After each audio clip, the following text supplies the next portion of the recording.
Welcome to TradeTheMBA.com. This is John. This report is for the 11th. Doing much better finally. It was an ugly week before of not feeling well, but we've got rid of the fever, cough, and the lung infection to go with it. So, all good.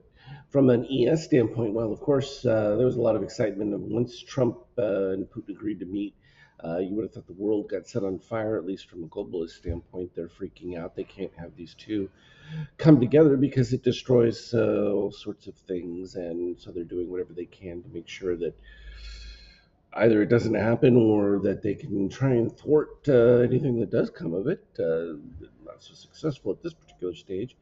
Market reacting positively to that because, well, the implications for things like oil and stuff like that are dramatic because if you have cooperation and there's no sanctions, then, well, you might actually have some reasonably free trade, which, well, that's deflationary by itself. And then what? Who's going to need to buy weapons?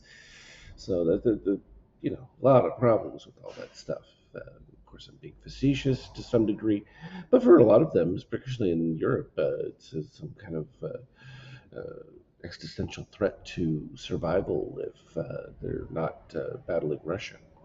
So, from an NQ standpoint, of course, pushing back up here, right back to the highs, and interesting position here with this relative to the S&P, where you have Magenta just about to meet MBI White, 29 versus 27 right there, in a rising mode. So, I mean, that's a short cover kind of distinction.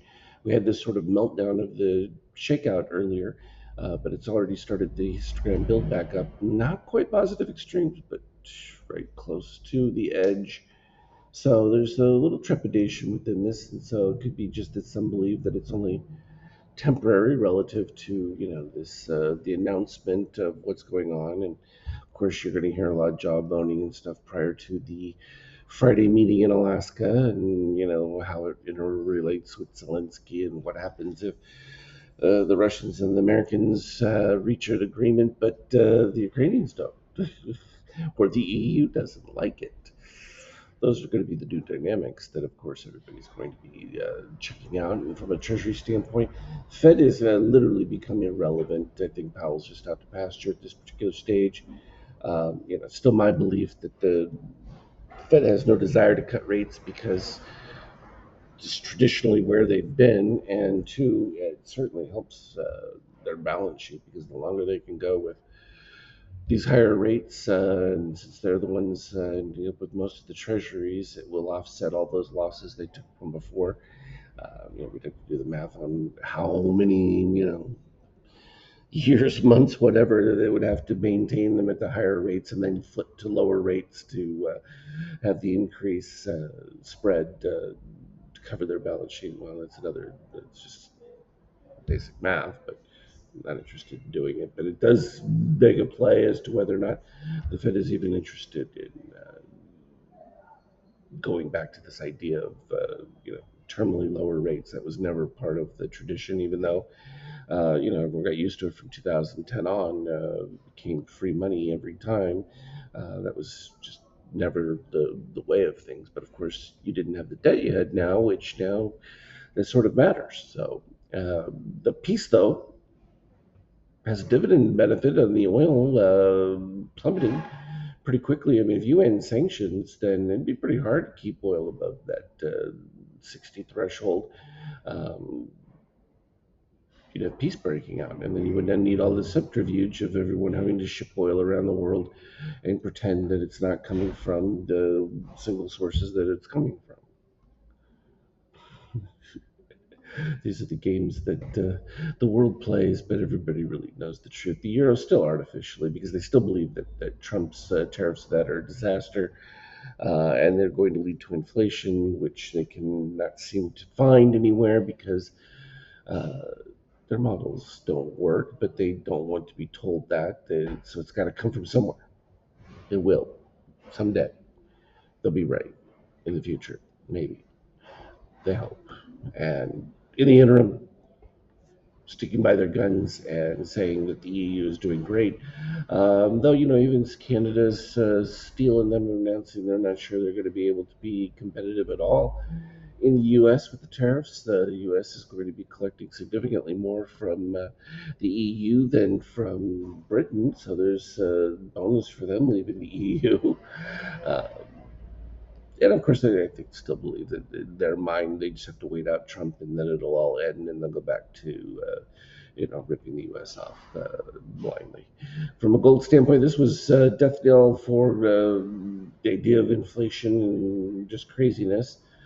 So gold taking a little bit of a break, still quite elevated. You can see we're pretty much in this parity zone right here, barring any kind of major new disruption.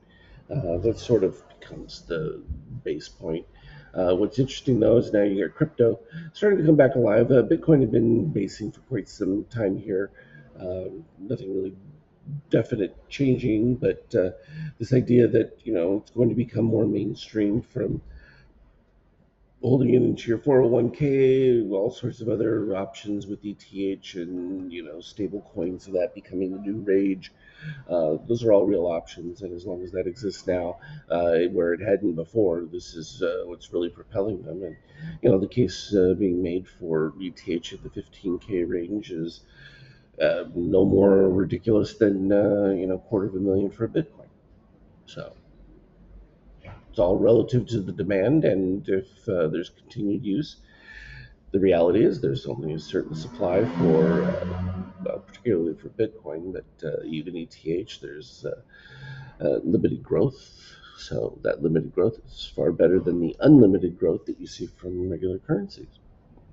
That's literally the differential right there. From a 50K standpoint, we had purchased it, took place on Thursday. From a program standpoint, it was right there, 360 and a quarter range, and still holding on to that. So we're at almost 100 points on that. No shock with that. We're just magenta over yellow, and we're just holding above that 33. We just dipped below it just briefly now. Not enough strength from the MBI white, though, to really suggest that that's going to break down a whole lot. But keep an eye on the shakeout here, as long as that can turn around, maintain a positive from a shakeout standpoint. You got rising Azure now to go along with the gold, so that could be enough to sustain it. And even if you did get a little bit more of a dip, it's still likely to pop up and make the next run going higher. So that's all fairly clean. And intraday, when we looked at it from the tight time frames, it was all pretty much bulls. You had your run, fill back, other run, and so this gets us into the beginning of the new option week, and having to play around with that. From the Asian session was positive, but the Europeans they're having a little bit of a tantrum at this particular stage. So there's the long and the short of it. Nice to be back and healthy and have a clearer mind. As always, as I start to get back now into the full swing of things, we're going to have some more in-depth details on some of the indicators and what we do with the functions as well as paint bars. So, as always, look for it on the group chat of the teams, some more Skype teams. Have a good one, though. Trade well.